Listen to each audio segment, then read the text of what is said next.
Hello and God bless you all. Today we continue the series we started last week, the Sermon on the Mount, a map to Jesus. We're continuing talking about Jesus, talking about his teachings. And although his teachings may be hard to hear, they point us to the fact that we need Jesus. We stopped last week in the book of Matthew chapter 5 at verse 26. Today we're going to pick up and read the rest of Matthew chapter 5. Read the last four sections, starting in Matthew chapter 5 verse 27. And we're going to be talking about adultery. It says, "You have heard that it was said of them of old time, Thou shalt not commit adultery." And we know that from Exodus 20 verse 14, "Thou shalt not commit adultery," part of the 10 Commandments that were mentioned in Exodus chapter 20. And once again in Deuteronomy chapter 5 verse 18, "Neither shalt thou commit adultery." And this is what Jesus has to say to expound on the commandment for the 10 Commandments, "Thou shalt not commit adultery," in verses 28 through 30 of Matthew chapter 5. "But I say unto you that whosoever looketh on a woman to lust after her hath committed adultery with her already in his heart." So God said in the 10 Commandments not to commit adultery, which is to step away from your marriage. Go out, step out of your marriage and sleep with someone who's not your spouse. Your wife if you're a man, or your husband if you're a woman. And God said that that's not what people should do. They should be faithful to their marriage and not commit adultery and step away from it. But Jesus goes a step further and he says not to commit adultery, but he says also to look at a woman, to lust after her, is just as bad as adultery, because you've already committed adultery in your heart. So if you're married and you look at a woman who is not your wife in a lustful way, you've already committed adultery with her in your heart, because you've already thought about, lusted after wanting to be with her. So you already lusted her after her in your heart. The same goes for a woman. She could see a guy who's handsome and be looking at him, wondering what it'd be like to be with him instead of for her husband. And like it says, Jesus says here, just to even look is to commit adultery. Anyway, let's go on to 29, which says, "If thy right eye offend thee, pluck it out, and cast it from thee. For it is profitable for thee that one of thy members should perish, and that not that thy whole body should be cast into hell." And this is one of the topics that we talked about last week, that people don't want to hear that. It's talking about if you're looking, you got a wandering eye lusting after somebody, or just wanting someone's property. Maybe you see somebody has a nice truck that you want, whatever it may be. If your eye is wandering, Jesus said to cut that eye out. That it's better to go through life with one eye and make it to heaven than for your right eye to draw you away from the faith and it end up making your whole body perish, and you'll be cast into hell. So what he's saying here is, if you're trying to keep the faith in him, and you're trying to do what's right, but your eye keeps wandering, and it's keeping you from doing what you want, what you're trying to do to be right with Christ, he's saying to cut it out.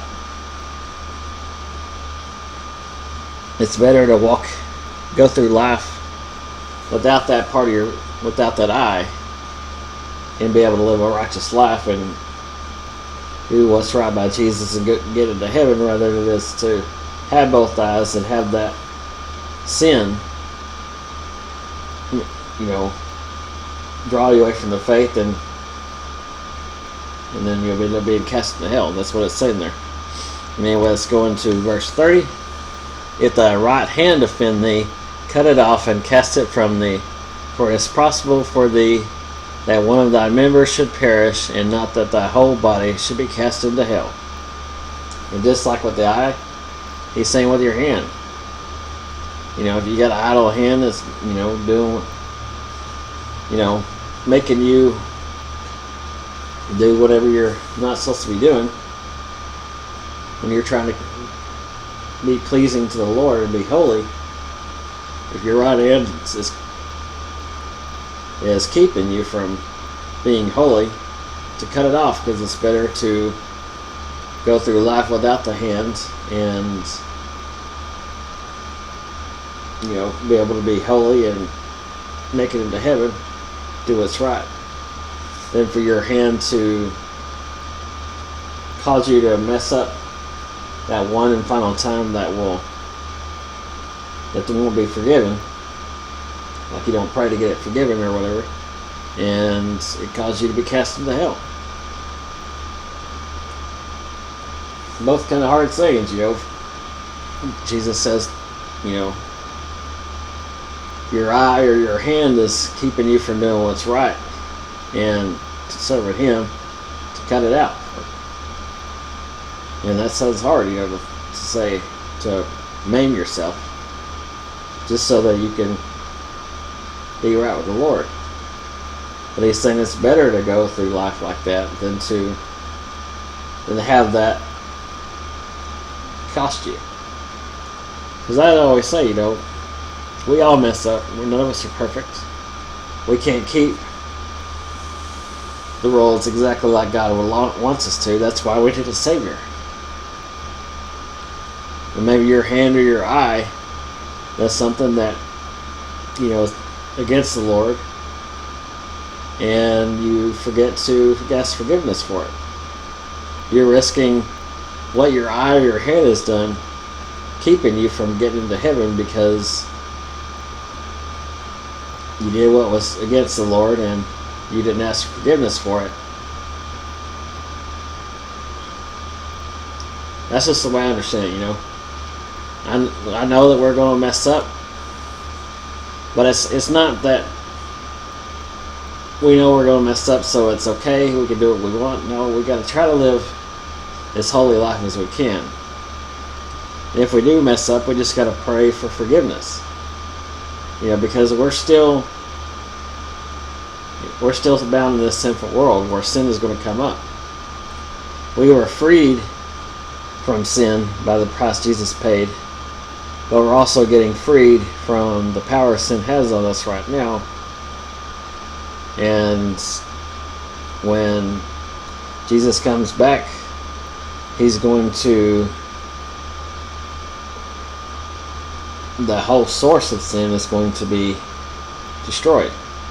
But until that time, our body is going to mess up.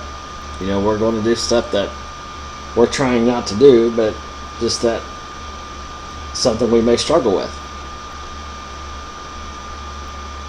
And He's saying, if your right eye is causing you to struggle, or your right hand, cut it off. Cut it out. It's better for you to have that cut out than to have it cost you to be cast into hell. Anyway, going on to the next verse, Matthew chapter 5, verse 31. Now we're talking about divorce. Jesus says here, it hath been said, whosoever shall put away his wife, let him give her a writing of divorcement. And we see that in Deuteronomy chapter 24, and we're going to read 1 through 4. When a man hath taken a wife and married her, and it come to pass that she find no favor in his eyes, because he hath found some uncleanness in her, then let him write her a bill of divorcement, and give it into her hand, and send her out of his house. And when she is departed from his house, she may go and be another man's wife. If the latter husband hate her, and write her a bill of divorcement, and giveth into her hand, and sendeth her out of his house, or if the latter husband die, which took her to be his wife, her former husband which sendeth her away may not take her again to be his wife, after that she is defiled, for that which is abomination before the Lord, and thou shalt not cause the land to sin, which the Lord thy God giveth thee for an inheritance. And now we're going to go to Matthew chapter 5, verse 32. But I say unto you that whosoever putteth away his wife, saving for the cause of fornication, cause her to commit adultery, and whosoever shall marry her that is divorced committeth adultery.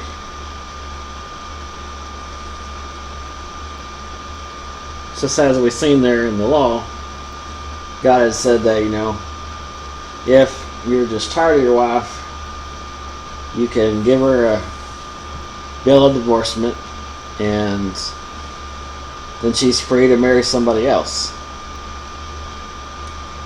But if her husband dies, or he takes her, he divorces her, then the first husband can't marry her again because she's been defiled by another man, so that would be a sin. But Jesus is saying here that not to put away your wife at all, and it's not a good thing to put away your wife unless it says saving the cause of fornication, cause her to commit adultery. That means if she went out and slept with somebody else, then you could divorce her.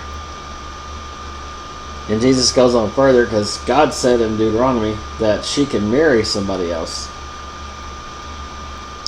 But Jesus says that basically that the covenant of marriage that she made with her first husband was the binding agreement. And if she is unfaithful and her husband divorces her because she's slept with somebody else, she basically has to, if she couldn't make her first marriage work, she basically can't marry anybody else again, because even though she's divorced, it's still seen in God's eyes that she's married. So if she marries somebody else, that makes it adultery.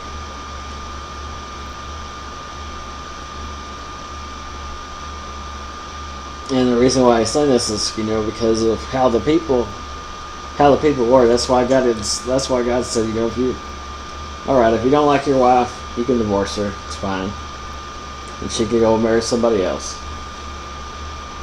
But Jesus is saying, God never wanted divorce. Because that's what it says. When a man and woman are married, they become one flesh. That's what God created marriage for. He wanted them to become one flesh. He didn't want anybody to divorce. He allowed them because, he knew that to tell people that they can't divorce somebody that they married would be too hard a saying for them. But Jesus, who is God, given the true feelings of what God has about marriage, that the only reason why you should divorce your wife is if she or you yourself have committed adultery with somebody else. That would be the only reason to divorce your spouse. And then now, if your spouse marries somebody else, they're committing adultery, because in God's eyes, you're still that one flesh. Now we're on to Matthew 5, verse 33, and now we're talking about vows. Again, ye have heard that it had been said of them of old time, Thou shalt not forswear thyself, thou shalt not perform unto the Lord thine oath. And we see in the book of Numbers, chapter 30, the entire chapter 1 through 16 is talking about swearing an oath. We're going to just read the first 2 verses, because after that we're just not going to get to it. You can read it yourself if you like. We have it in the sermon notes. It's in parentheses. Numbers 31 through 16. And basically, on from what we read, it's talking about if a wife makes a vow,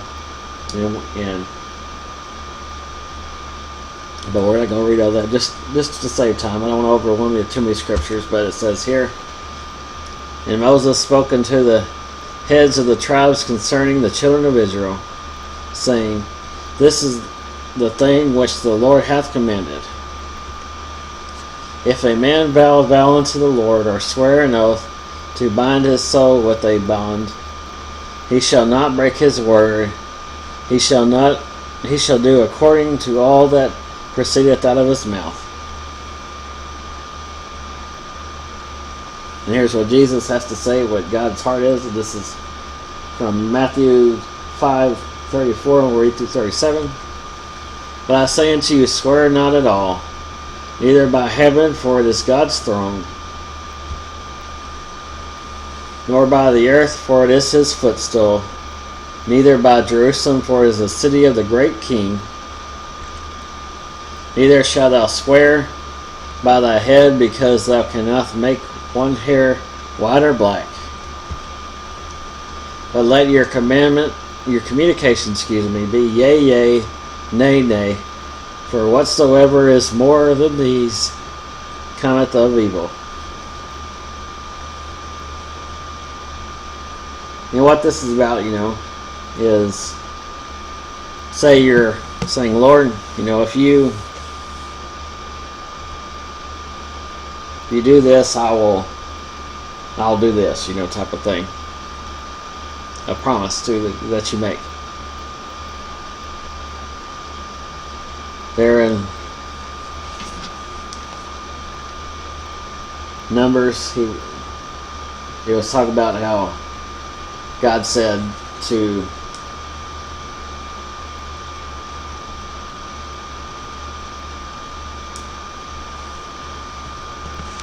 that if you make a promise to the Lord, that you better fulfill every word. But Jesus is saying here, not to swear to God or to anything in heaven or on the earth, because you can make this promise, like, Lord, if you give me something other, I will, like, say you need money, like, you're trying to provide food for the family, you say, Lord, if you can make a way to give me money, I will tithe 20% of it, or whatever. He's saying not to do any of that, because maybe the Lord will do that. He'll make a way for you to get the money that you need. But maybe it will be more than what you were thinking, so you can't tithe the 20% of it. Whatever it may be. Anyway, now we're going to the next section, which is the last section for today. Let's talk about loving your enemies.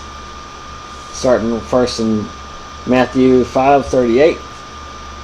Ye have heard that it hath been said, an eye for an eye, and a tooth for a tooth. And we see that in Exodus 21, 24 and 25. Eye for eye, tooth for tooth, hand for hand, foot for foot, burn for burn, wound for wound, stripe for stripe. And again in Leviticus 24:20, breach for breach, eye for eye, tooth for tooth, as he hath caused a blemish in a man, so shall it be done to him again. And then in Deuteronomy 19:21, and an eye shall not pity, but life shall go forth for life, eye for eye, tooth for tooth, hand for hand, foot for foot. But here's what Jesus has to say about it. Matthew 5:39. But I say unto you that ye resist not evil, but whosoever shall smite thee on the right cheek, turn to him the other also. And we see this verse, the eye for an eye, tooth for a tooth thing. We hear that a lot. You see it in movies and stuff, and they'll say the good book says eye for an eye and things of that sort. But what Jesus is saying, is that, sorry I didn't say, like that. But anyway, so God had said in the Old Testament that if somebody wrongs you, that it's okay to pay them back. But he's saying here, Jesus is saying, like I said, this is the heart of God, because this is God talking, that ye resist not evil, but whosoever shall smite thee on thy right cheek, turn to him also the other also. So he's saying if someone slugs you in the face, let them hit you on the other side too. Because it's like I talked about last week, you may be having somebody who's done wrong to you, and your thought may be, I want to pay them back, make them hurt as much as they hurt me. But Jesus is saying, be better than that. And that's a hard thing, because if you get someone just walks up and just slugs you in the face, your gut reaction is to slug them back, And I think Jesus fulfills this so beautifully in his last hours, because he is being beaten, because there's one verse that talks about how they blindfolded, put a blindfold over his eye, and then they're punching him in the face, or hit him with their palms, slap him, whatever you want to call it. But they're hitting him while he's blindfolded, and they're saying, prophesy to us, tell us who's hitting you. And there's a verse in the Old Testament talking about how they pluck out his beard, and they're spitting on him and all this stuff. And we may be hot-tempered, or we may not be. There's been times in my life where I'll be hot-tempered, someone hit me, I want to hit back, and there's sometimes I would sit there and take it for a bit. But I don't know if I could do like Jesus did. They're spitting on me, and spitting on him, and they're blindfolded him and hit him in the face. They crown the thorns on his head. Then they take a reed with his hand, and then they're hitting him on the head, which is probably driving those, the thorns deeper into his skull, making him bleed more. They're hitting him on the head, and while they're bowing down, mocking him. So I don't know if he's chained up or what, but for me, if that was happening to me, if like my arms was chained, I'd be swinging legs trying to take somebody down. But Jesus sat there and took it, so he fulfilled this, showing that, yeah, people may wrong you, but don't worry about how they wrong you. Just turn the other cheek. Because if you go for an eye, then that makes you not any better than they were.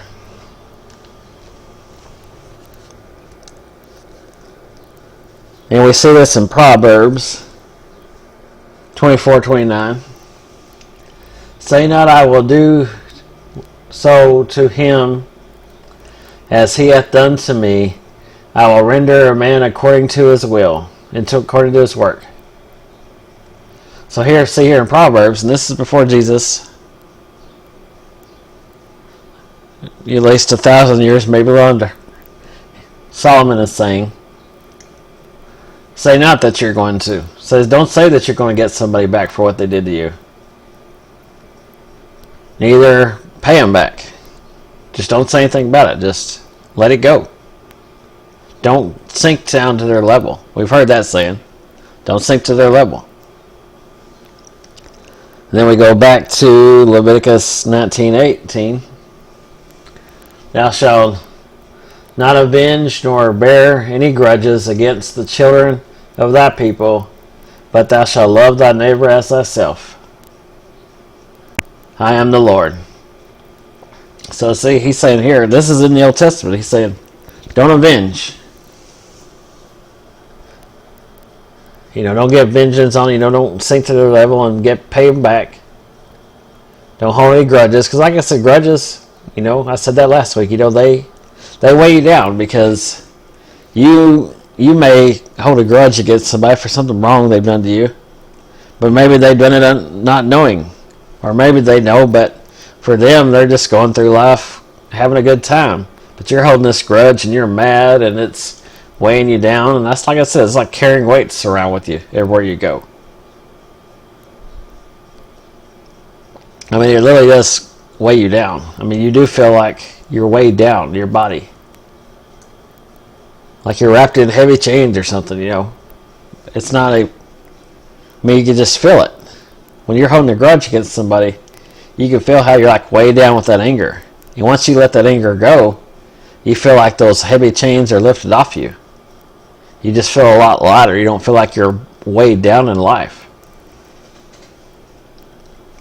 Now we're going back to Matthew. We're going to read 40 through 42.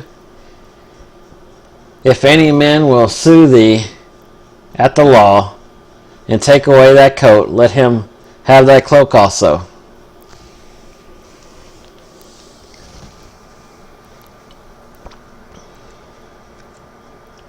Whosoever shall compel thee to go a mile, go with him twine.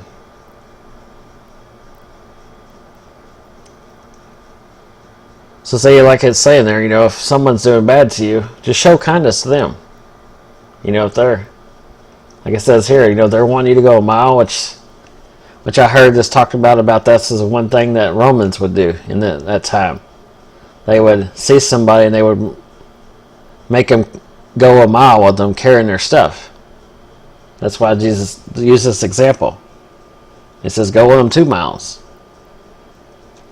Now in 42 it says, give him that asketh thee, and him that would borrow of thee, turn not thou away.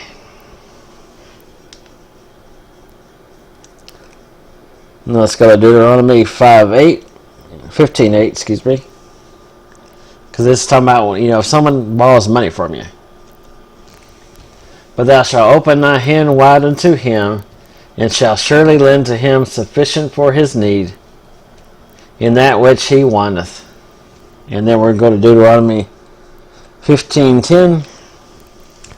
Thou shalt surely give him, and thine heart shall not be grieved when thou giveth him, because that for this thing the Lord thy God shall bless thee in all thy works, and in all that thou puttest thy hand thereunto. Excuse me. Now we're going to Matthew 5:43. Ye have heard that it has been said, thou shalt love thy neighbor and hate thy enemy. And we read Leviticus 19:18 again. Thou shalt not avenge, nor bear any grudge against the children of thy people, but thou shalt love thy neighbor as thyself. I am the Lord.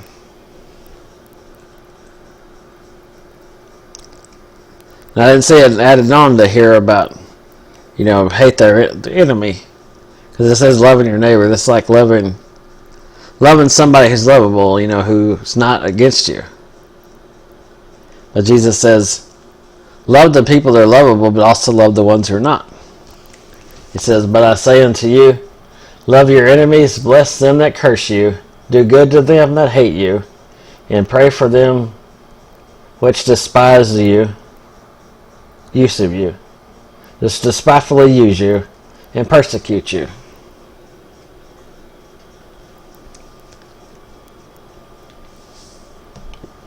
Because like I said, if you return anger and hatred for somebody, or turn it back to them, all it's doing is hurting you. Because, they may not care what they're doing to you. But if you're doing it back, and you're showing them as much hatred, it'll be weighing you down, and you will just be bound down with that hatred. So Jesus says to love your enemies, bless them that curse you, do good to them that hate you, pray for them which despitefully use you and persecute you. So love on them. Just show them, even though they're not showing you respect, show them respect, and then they'll see in you that the love of God. Because maybe, just maybe, the person that is persecuting you, who's doing something to you, doing wrong to you, if you show love to them and don't fight back, they may see the love of God in you, and that might turn them into believing in Jesus. Like, I know that this person is a Christian and they believe in Jesus, but they ain't no better than I am, and they start stuff with you, and they're going, well, there's something about that guy or girl, whomever you may be. I'm doing wrong to them all the time, making their life a living hell, and they still have peace. I want to know what that peace is. I want that peace, So maybe the only Jesus they see is the way you react whenever they're treating you bad. Because like it says here, Leviticus 19:18 again, do not avenge him. Thou shalt not avenge, nor bear any grudge against the children of thy people. But thou shalt love thy neighbor as thyself. I am the Lord. And see here, he was talking about loving the lovable. But Jesus expounds who your neighbor is. They ask him in the Gospels, who is my neighbor? And he basically says, anybody on this earth is your neighbor. They're your brother. So, don't hold a grudge against anybody. Don't avenge anybody who's wronged you, but love them, just like you love yourself. And now we're going to go back to Matthew. We're going to finish up the chapter, read 45 through 48. That you may be the children of your Father which is in heaven, for he maketh the sun to rise on the evil and on the good, and sendeth rain on the just and the unjust. So see, what he's saying here is, be like God. God knows when people are being evil and when they're being good. But the sun still shines on people who do good and do people who do evil. People's crops and different things still get rain, whether they're good or bad, just or unjust people. So we should be more like God and just love everybody. For if you love them which love you, what reward have you? Do not even the publicans do the same? So here's what it's saying here. It's easy to love someone who loves you, who's nice to you, who's kind to you, who does stuff for you, who treats you with respect and things like that. Now, this can apply with anything in life, You You could have a boss who treats you bad, because like we said, you got all kinds of struggles in this life, peer pressure, trying to get promotions at work, sickness, disease, or whatever it may be. So you may have a boss who's always being rough to you. And then you may have other coworkers who treat you with respect. But Jesus is telling you that God says to love everybody, whether they're treating you good or not. Because he says right here, if you love them that love you, what reward do you have? Because it's easy to love someone who's loving you. But he says even the publicans do the same. This is talking about, we saw here as people that they consider to be the worst people on earth.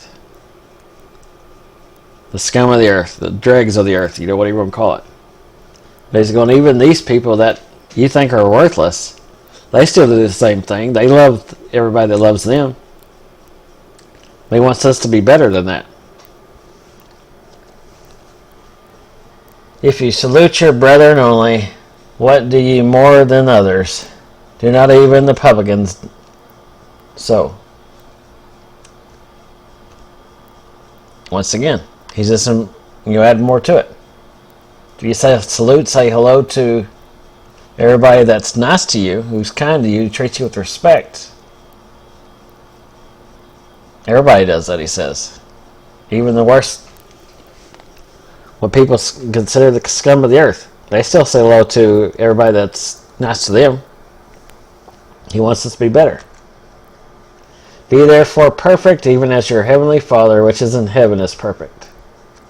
And of course, he's saying there not to, we can't be completely perfect, but what he's saying there about being perfect is that, we can be just as ugly and hateful acting to people who are hateful and ugly acting to us. We can be just like that. Or we can try to take God's perspective and say, because as he said there, God sends the sun and rain on the just and the unjust, the good and bad people. So he's saying, if you only love the people who love you, you're not set apart from anybody, because everybody does that. Everybody says hello and to the people who are friendly to them. But he says if, God takes a step further, he does, even though some people may not do right by him, and, he still associates with them. He still looks after them and sends rain on their fields and whatever it may be. Still, the sun still shines on them, even though they're bad. So he's saying for us to treat everybody with kindness, whether they're good to us or not. Just treat them with kindness and love, and that way we won't have that burden. Like I say, there's that burden that weighs us down if we have that hatred. Like I said, I've been guilty before. And fairly recently, when my mom died, somebody came up in our family who came up claiming that they were trying to do good. And maybe they were trying to do good. But the result of their actions was opposite of that. And it made my mom's death very hard for me. And I was very angry with that person about it. Now, whether this person was doing this intentionally or not, I don't know. I can't say. But whether this person was intentionally doing this or not, they knew that I was angry. But they were off living their life, having their own fun, doing whatever, and just enjoying life. And here I am, angry. And doing stuff that I shouldn't be doing, praying that for God to avenge me and things of that sort, just going all these crazy places with it. And God eventually showed me that, that I need to forgive him. And once I did, it really lightened my load. Because I was weighed down with this anger and hurt and hatred and all this different stuff. And, I could have chose to either let it cripple me or let it go. So I let it go. And since then, this person has ended up passing away. And when I heard the news and they were passing, all I had was compassion for those that the person left behind, and for those who, for the love that they had for this person, and for just for the fact that it was someone God created with his own hands that left this earth. Whether whether they treated me with respect or not, I still felt, I felt for them, I'm not saying to pat myself on the back. I'm just trying to say the illustration that I have been there. I understand that when you hold something, some type of hatred, grudge against somebody, it really will weigh you down. That's what I'm trying to get here. I'm not trying to pat myself on the back for anything, because I'm not perfect in no means whatsoever. But I will say that I know how that hatred and anger and whatever emotion you may be going through that may make you hold a grudge against somebody's sadness, whatever it is, all that will do is weigh you down. And once you let it go, once you give that to God and just take it off your shoulders, because the way it feels, it's like you got somebody standing behind you. They have their hands on your shoulders. They're pushing down. That's like the best way I can kind of describe it. It just feels like somebody's behind you, just pushing down on your shoulders whenever you're holding that hatred and anger. And that's kind of like what it's doing. It's kind of pushing down on you. It's weighing you down. I use 3 different examples. Feel like someone's pushing down on your shoulders. Feel like you're wrapped in heavy chains, carrying weights around. Maybe one of those analogies you can understand. If you've never experienced the burden of carrying it, and also the freedom once you let it go, you may be right now holding a grudge against somebody, and you feel weighed down. And if you look at that person, they're just as carefree as everything. They're just loving life, watching the birds, singing, different things, I'm being a little dramatic with that, kind of going a little to like TV show, little movies we watched when we was kids, when somebody would just kind of watch the birds sing and different things like that.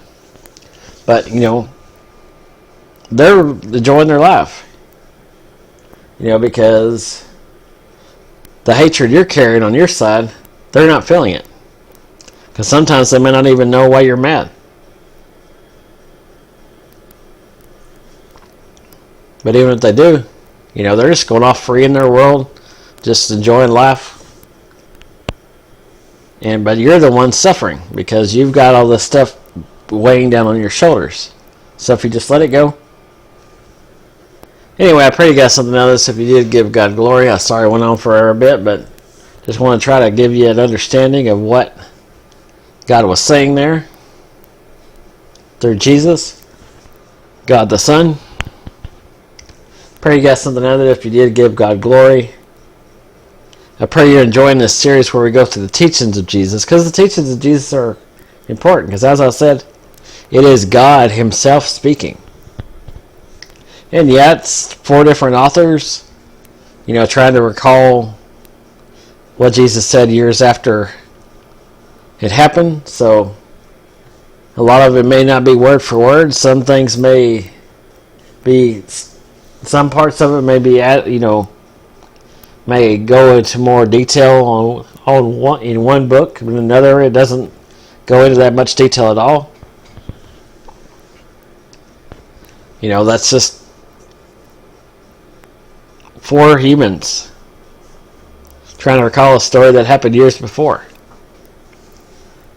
So they might not have direct quotes of what Jesus said, but it's the idea is still there.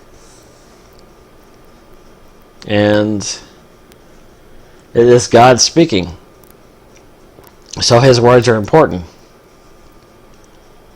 I pray you got something out of this. If you did, give God glory. I love you. God bless you.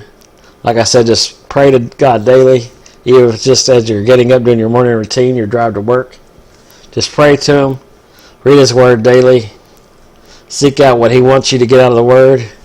What he wants you to get for the day. I love you. God bless you. We'll see you next week, God willing, as we continue with part 3, where we will start Matthew chapter 6, continuing the Sermon on the Mount. I love you. God bless you. Hope you have a great week.